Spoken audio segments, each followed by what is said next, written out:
అరుణాచల పుణ్యక్షేత్రము. చాలా మంది ఈ అరుణాచలానికి వెళ్ళాలి అనుకుంటారు.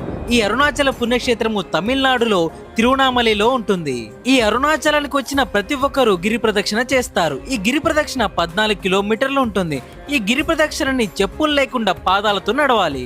ఈ గిరి ప్రదక్షిణ చేసేటప్పుడు మధ్యలో మీకు 8 లింగాలు కనిపిస్తాయి. అందులో మీకు ఇంద్రలింగం, అగ్నిలింగం, యమలింగం, నైరుతిలింగం, వరుణలింగం, వాయులింగం, కుబేరలింగం తర్వాత మీకు మోక్ష మార్గం కనిపిస్తుంది. దాని తర్వాత మీకు చివర్లో ఈశాన్య లింగం ఉంటుంది. ఈ గిరి ప్రదక్షిణ చేస్తున్నప్పుడు మధ్యలో మీకు రమణ మహర్షి ఆశ్రమము, శేషాద్రి స్వామి ఆశ్రమం కనిపిస్తాయి. ఈ గిరి ప్రదక్షిణ మీరు నైట్ కానీ ఎర్లీ మార్నింగ్ కానీ చేస్తే మీకు చాలా బాగుంటుంది. ఎందుకంటే రోడ్ అప్పుడు చల్లగా ఉంటుంది కాబట్టి. మధ్యలో మీకు కొన్ని జింకలు కూడా కనిపిస్తాయి. ఈ గిరి ప్రదక్షిణ చేసేటప్పుడు మీరు అరుణాచల శివ, ఓం నమ శివ అనుకుంటే మీకు ఎలాంటి కాళ్ళ నొప్పులు అనిపించవు. అలా 14 కిలోమీటర్ల గిరి ప్రదక్షిణ చేసిన తర్వాత నా కాళ్ళైతే ఇలా అయిపోయాయి. ఫుల్ వీడియో నా యూట్యూబ్ ఛానల్లో ఉంటుంది.